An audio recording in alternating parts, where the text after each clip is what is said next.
What's up, everybody, and welcome to Master Money. My name is Andrew. I'm the host of the Personal Finance Podcast, and today we're going to talk about 5 ways to invest $500. So whether you're looking to invest your first $500 or you're looking to invest $500 a month, today we're going to talk about the 5 best places that you can put this money. Because what you want to do is put this money in a place that you can actually allow it to grow long term. And this is extremely important for a number of reasons. One of which is if you want to retire someday, you want to make sure that you're putting your money in a place that you know is safe, reliable, and grows over the long term historically.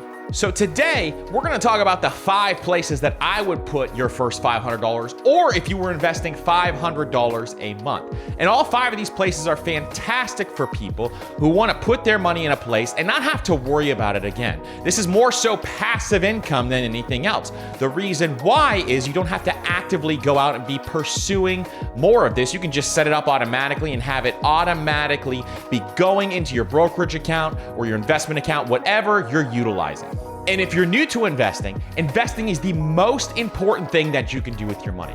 Why? Because it allows you to combat against inflation and allows your money to grow over time, because savers are losers. And if you haven't seen the video where I talk about the difference between saving and investing, I'll put it in a card right here. But looking at the difference between saving and investing, there is a massive difference, and it's not even a comparable difference. So if you haven't seen that video, check that video out. So now, without further ado, let's talk about the 5 places I would put $500. Number 1 is my favorite place of all, and if you've ever watched this channel, you know I talk about this all the time. It is an index fund. And what you're doing when you buy an index fund is you're buying an entire index in the stock market. So you're buying a large basket of stocks. For example, if you buy an S&P 500 index fund, you're buying 500 of the best companies on the US stock market. Why is this fantastic? Because if you think the 500 best companies in the US are going to go up over time, then this is a very safe bet for you. And I'm talking about companies like Amazon, Google, Apple, Microsoft. Do you think these companies are going to go up? Because if you do, this is a great place to put your money.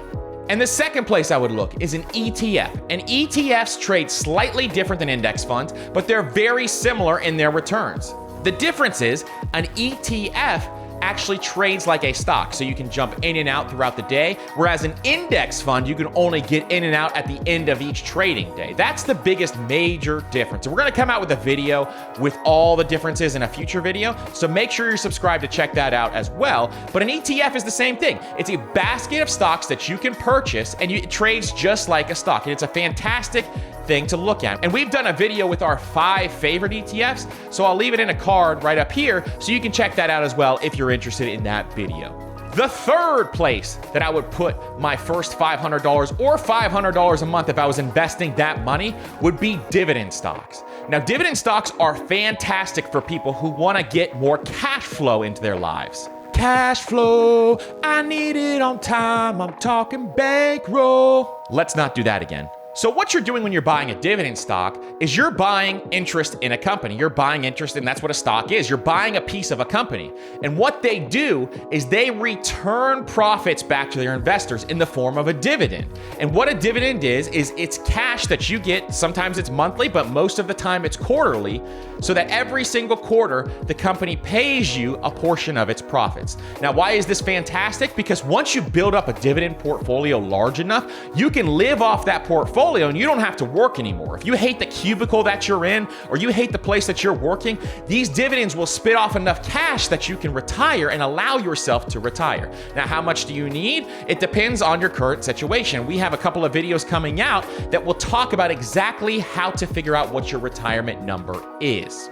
Now, when looking at dividend stocks, the dividend stocks that I love are Dividend Aristocrats. The reason why is these are companies that have increased their dividend for a long period of time, over 25 years. So the cool thing about this is, historically, these companies have shown and proven that they're going to increase their dividend. Because when you're a dividend investor, the last thing you want to see is a company cutting their dividend. That's a sure sign to sell the company. So a couple of Dividend Aristocrats that you could look into are McDonald's, Walmart, Target, Procter & Gamble, Johnson & Johnson, just to name a few. And these are awesome companies that have been around for a very long period of time, so you know they have a very stable financial background. The fourth place that I would put my first $500 or invest $500 a month is in REITs. Now, what are REITs? That's a real estate investment trust. So it's a way to get into real estate without having to manage property. So it's a passive way to get into real estate. And these trade just like stocks as well. And typically, the best way that you make money off of a REIT is through appreciation of the company, in addition to the dividend that it puts off. So REITs put off dividends just like dividend stocks do, and usually they're a little bit higher. And some of my favorite REITs are companies like it's magic. I said I wouldn't do that again, and I just did it again. Where they put off a dividend every single month. So if you have enough of you're actually gonna get monthly cash flow every single month, just like you would with a rental property. So that's extremely cool as well. And the fifth place that I would look to putting my first $500 or $500 a month is to look into real estate crowdfunding. Now, companies like Fundrise do this, where you can go and buy properties crowdfunded with a bunch of other people, and you're buying apartment buildings, you're buying commercial buildings, all of these different things, and they manage the property for you and then give you potential profits on the back end. Now, most of the time when you do real estate crowdfunding, specifically with Fundrise, you can see the average returns and the historic returns on that. I've seen people make anywhere between 6 to 8% on real estate crowdfunding. So if you need more real estate exposure, you don't want to manage properties, you don't want to clean toilets, you don't want to manage tenants and take phone calls, then real estate crowdfunding is an awesome resource for you to look into.